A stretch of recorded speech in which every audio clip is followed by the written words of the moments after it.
Hey everyone, welcome to The Upbeat, a podcast from Kelly's Angels about hope and perseverance. Very special episode today. We are joined by the mom and aunt of a survivor from upstate New York, who many of you have heard of. This was a story that went around the country and around the world. A small child abducted from a state park in upstate New York, everyone holding their breath until she was returned, and thankfully, she was rescued. I'm joined now by Trisha Sena and Trisha Sena. Ladies, thank you very much. Thanks for having us. Yep, thank you for having us. Trisha, let's talk, I want to go in reverse order here. How is your daughter doing now? She's doing good, but I have to be careful in my response because I felt in the beginning like I always had to be positive and uplifting. But I think it's important to acknowledge there's also harm in doing that because you don't want someone to feel like this happened to me and it took me 5 years to get over it. I never got over it. So I say good in that she is doing well. She works hard at having good days. She absolutely has bad days, but she acknowledges them and she'll just say, I'm not in it today. You know, it's just... She does. Yeah. She's so like, she's wise beyond her years. She's now 10 years old. 10 years old. She's very intuitive. She's very self-aware. And we've always said, long before anything like this had ever happened, that Charlotte had such an old soul. Mm-hmm. Like, she was like wise beyond her years. And I think now that has helped her a little bit because she does have that mindfulness where she's like, I'm having a bad day, or... I love the fact that she's 10 years old and she recognizes that. Yeah. She really is an old soul. Like, I think that was part of what got her through the whole experience because she's like so savvy and so smart and like knew what to do. Like what we didn't know what to do. Right. But yet she's in this situation and she knew what to do to basically, she said, stay alive. I did what I had to do, to stay alive. Right. As a 9-year-old child. Wow. It's like unbelievable. Yeah, but she's doing well. And you guys are doing a podcast. Yep. I've listened to some of it. I love it. The Sisterhood of Survivors. The Sisterhood of the Survivors. Of the Survivors. Right, SOS. And Trisha, let me ask you, why'd you want to do it? So Janae and I talk all the time, endlessly. And I will say in the beginning, people handle things very differently. I was more angry than sad. Initially, I was very, very angry. But I felt like the only thing that was helping me was to just say, I'm so mad. I'm so angry. How does this happen? It was like, you almost like I went into overdrive. Like if I sat stagnant, that was not a good place for me to be because your mind just can make you go to really dark places. So for me, it was like, we got to talk about this. I got to get it out. And I tell my kids, they got to pull the weeds. And what I refer to that is like, you got to get the bad stuff out. Right.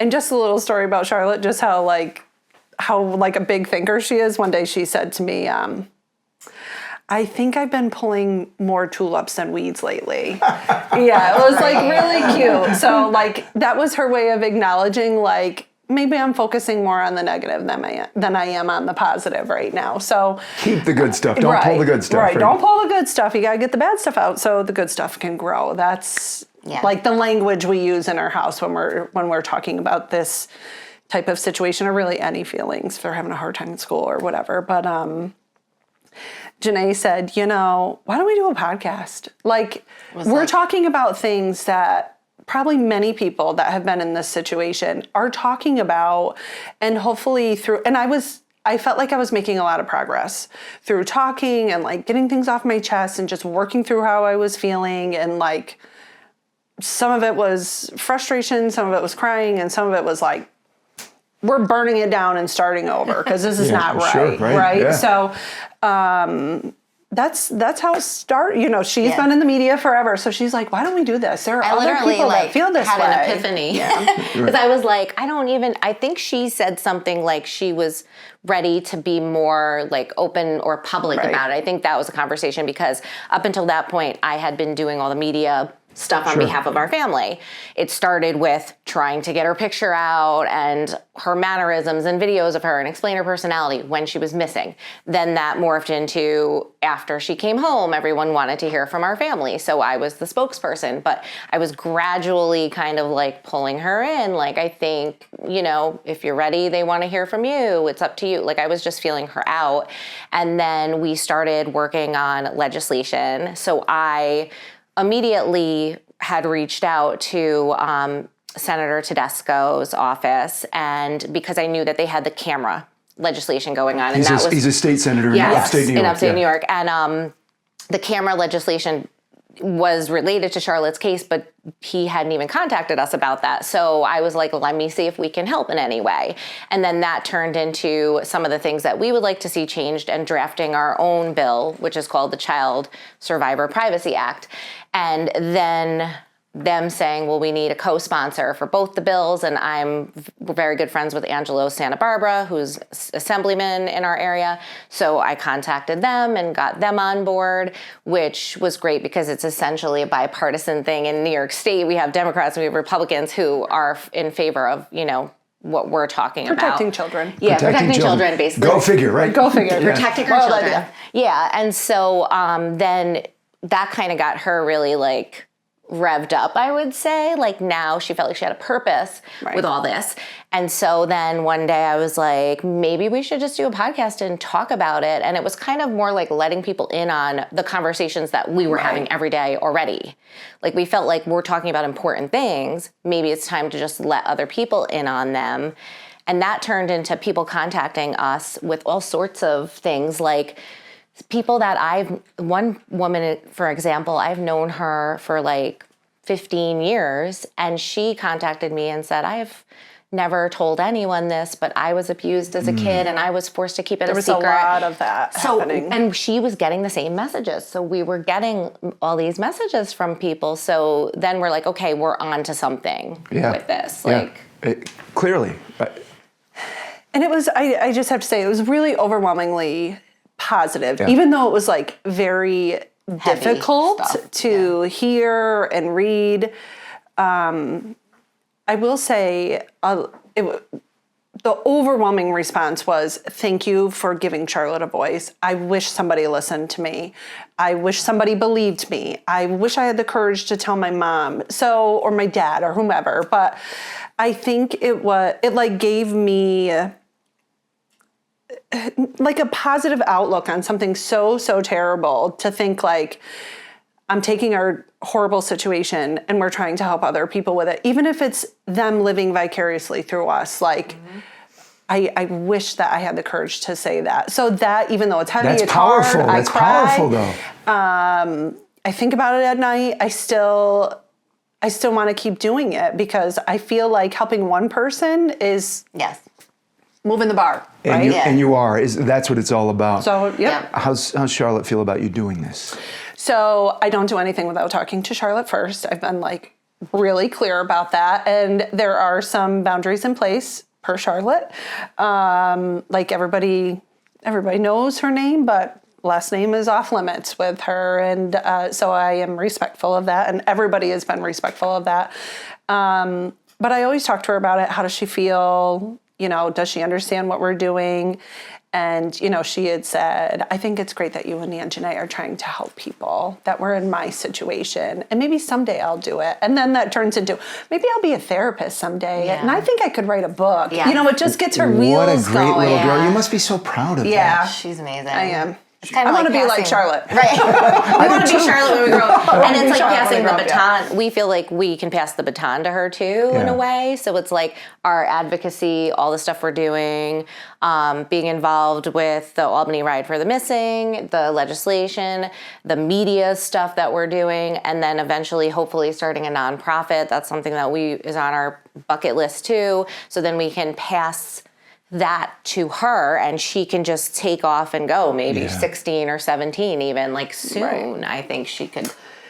I think it's really important that Charlotte sees, and that, we're trying to be a good example to her and to many other people that you can take something really terrible and you can let it eat you alive, or you can take it and turn it into something positive. So that is also part of what we're trying to do, is to show Charlotte that we can't undo what was done, even though we wish we could.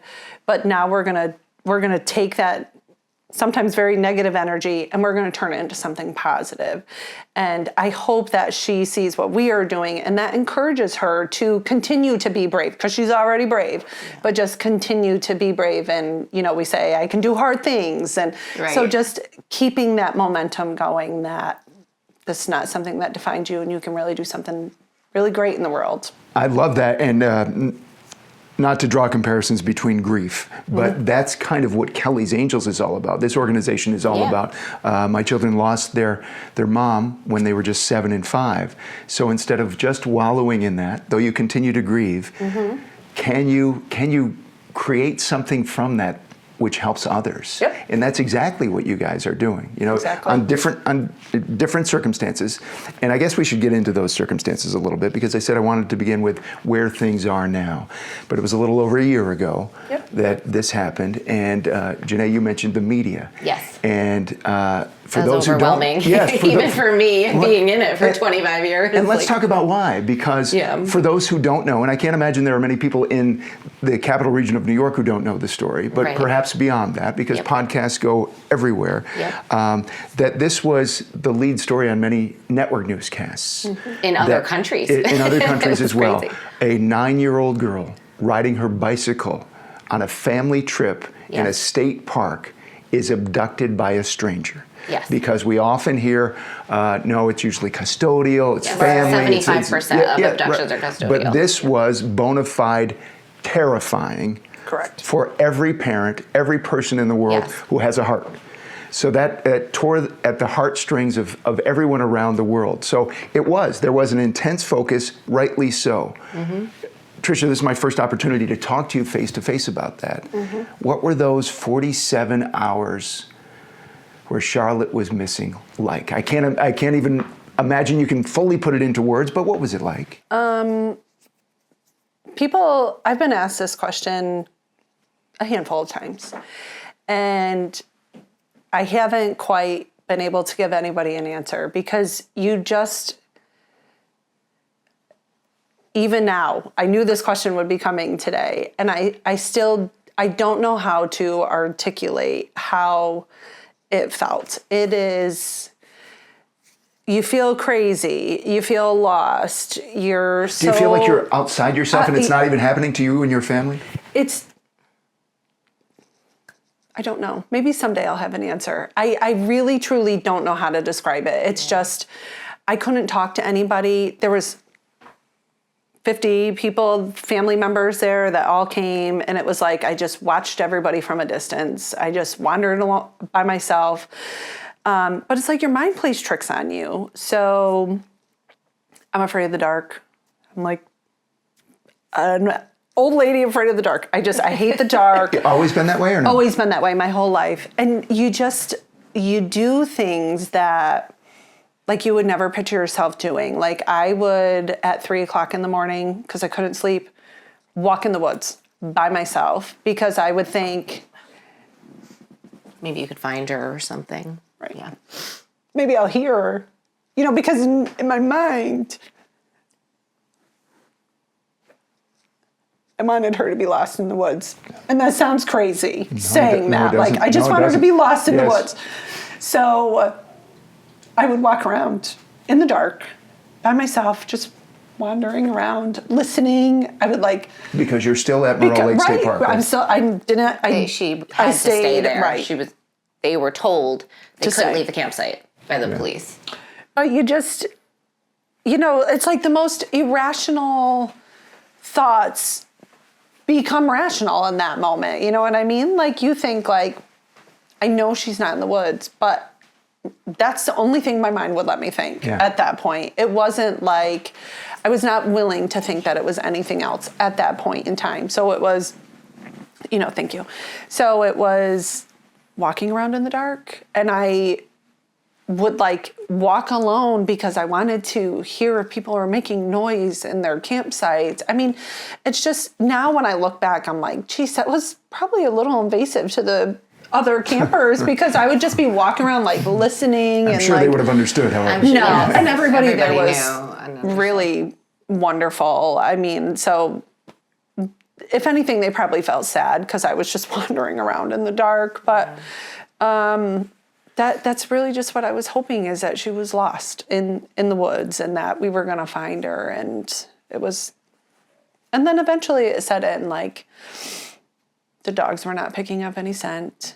And then it was like a whole different level of fear comes into play now when you're like, then you start to think, I know she's not here. Because you know the statistics. Correct. Right? I know she's not here. And mind you, that clock was constantly ticking.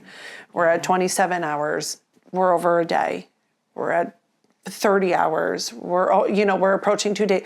Like, and all I'm thinking is the further out, what is the outcome going to be? And it's hard.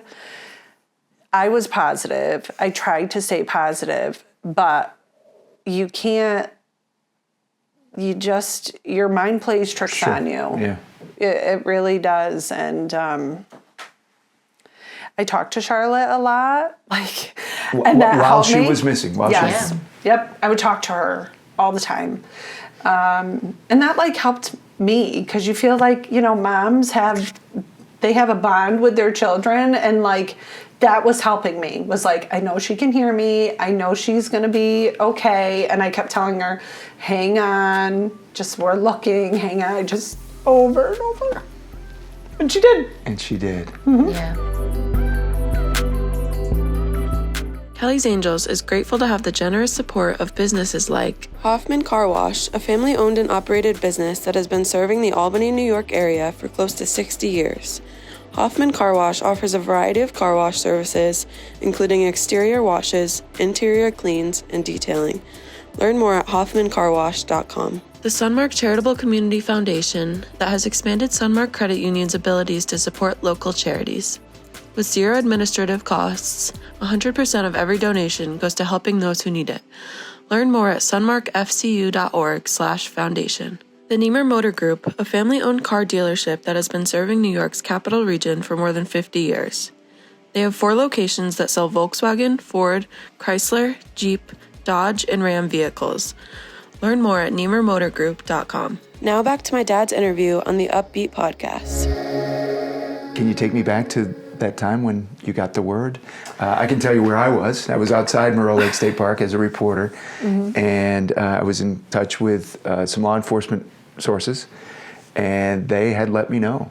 And we broke into the NBC Nightly News. We're the NBC affiliate here in upstate New York, and we broke into NBC Nightly News, and that takes an act of Congress to do that. NBC doesn't like us to do that. But we broke in to say, happily report that she had been found, and she was alive and well.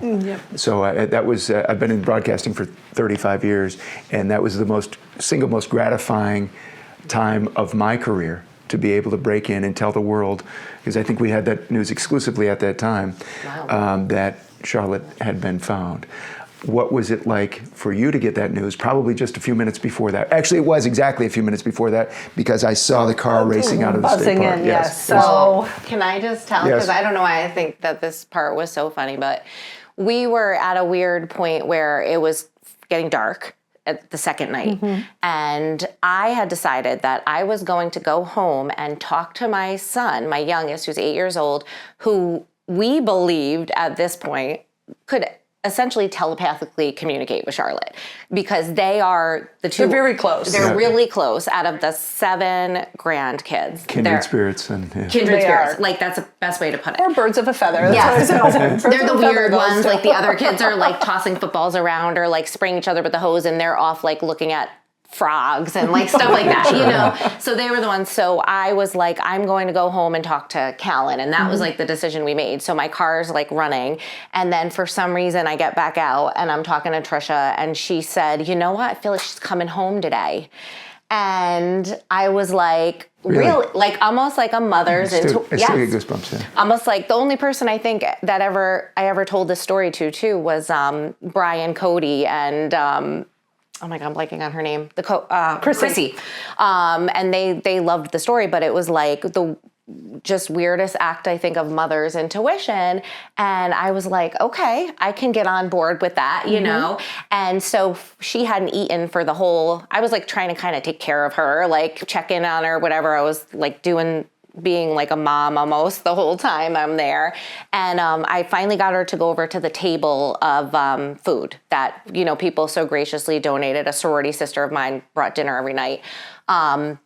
So we went over to the table and we had a whole conversation about baked potatoes. And I was like, she's like, I love baked potatoes. I'm like, great, I'll make you a baked potato. And I like start to put the baked potato on the plate and the cop car comes like screaming up the road. And the potato literally went flying through the air because she went running like this. I think I threw the potato like over my shoulder. So I love that moment so much because, and it was, she literally had just said she's coming home. Minutes. It was so weird. Literally minutes. I was standing. I was with Janae, my dad, I think my stepmother, and my sister-in-law, maybe Brittany. Yes. We were standing in a circle, and I just was like, I don't know. I wasn't crying. I wasn't upset. I just like felt like I could breathe, and I said, I don't know. I just feel different today. I think she's going to come home today. I know it. Charlotte's coming home today. So then, she convinces me to go eat a potato or something silly like that. And I was like laughing. Like I just felt different. I was like, oh, you and these, but something about the rolls. I don't know. Because we were joking about Roadhouse. Yes, and we got to eat like, the butter or something. The buttered rolls. Like it was like light, almost Whatever like a light you can mood. do to alleviate some of the stress. Like right? a lighter mood. I laughed weird. about everybody talking about this butter. I'm like, butter. I don't know the honey butter or whatever. Something the about the butter. Make. Yeah, okay. And this cop car comes flying in, and I will tell you, in that moment, you don't know what to feel because is he telling us good news or bad news? But he came in awful fast, and this police officer didn't even get out of the car. He literally opened up the door, hung out over the hood of his car, and he yelled, Dave, we found her and she's okay. That was like everybody screaming. I heard the cheering. Yeah, dropping to our knees. Yeah. Like, I mean, it was just like. And did you guys get in the car with him? We did get in the car. Because that's when I saw the state trooper car go flying out. Was shoving Dave into the car, telling him to hurry up and get in. I remember that. Poor too. Dave, and my husband's a bigger guy, and I was shoving him in the car, and I get in, and I kept saying to Dave, I think I'm having a heart attack. I was so worked up because I just didn't know what to expect. Right? I was happy, I was scared, and I was so worked up, and I kept saying, I think I'm having a heart attack. Dave's like, you're not having a heart attack, you got to take a deep breath. But it was an outer body experience. I was so overwhelmed with every feeling that you could possibly feel. Where were you reunited with Charlotte? Saratoga Hospital. And do you recall that the first time you saw her? Yeah. You care to talk about it? Yeah, it's okay. I don't think I have. I don't think so either. I don't think anyone really ever. So they opened up the ambulance and... So you beat the ambulance to the hospital? We did, yeah. She looked totally fine. And she like had her head to the side. And then she looked at me and covered her face and started crying. So that was... But not, I think she was happy to see us, you know what I mean? But I didn't know what to expect. But when I saw her, it was just her cute little face and her hair. Like she looked okay. Like for not knowing what was happening, she looked okay. I don't know what I expected, but I was relieved. Like when I saw her, and she didn't appear to be harmed. So that was... I appreciate you sharing that. Mm-hmm.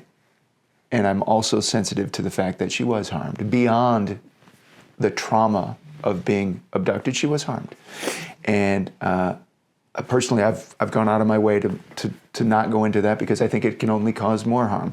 From a media perspective, from a news media perspective. I don't think anyone is served by going into that. Right. That's what we always say too. And I love the fact that I've heard in your podcast that you've gotten away from the term victim, which I love. That you have, if you need a label for what your daughter went through, call her a survivor. Yep.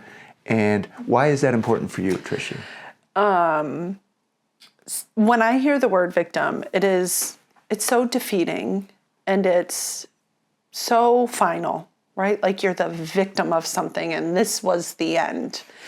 And that just, this little kid went through a lot and she doesn't need any terminology or label that has such a negative undertone like attached. You know what I mean? Like she came out on the other end happy and healthy and that should be celebrated. Like she is a survivor. Right, she is a survivor. And not only that, like surviving, it takes work. Right? It's not just like, whew, I'm glad that's over with, you know, and then she's fine. Like it takes work. It takes work as a family. Every day. Every day it takes work. And that should be acknowledged that people who go through these types of situations choose to be survivors every day. When they get up and they put on a brave face and they go to work or go to school or whatever their situation may be, and they just try to be the best version of themselves in that moment. And that should be acknowledged. Like we need to start propping and prepping and building these people up with positive labels versus something like a victim. Especially since she is so young. Right. That it's going to carry with her through life. So that was like our kind of change the narrative moment.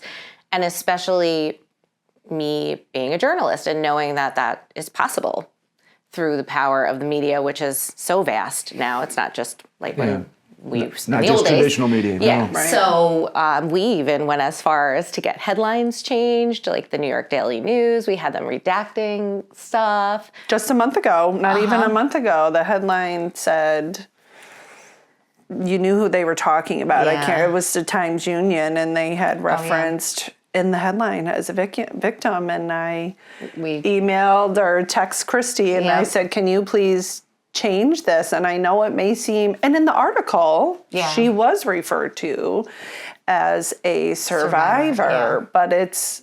Yeah. We really have to do a mentality shift here. And it's easy to use the word victim because that flows out of your mouth. I use that my whole life, but you have a different perspective when you are attached. You know, it's not like you're talking to somebody else, and it's like all those times I have said that, and now it's like, I wish I did better. Yeah. And I like referring to people so that have been in these situations. But you don't realize it until you don't it changes your You perspective. don't realize it until it affects you. Right. And she's going to be Googling herself at some point.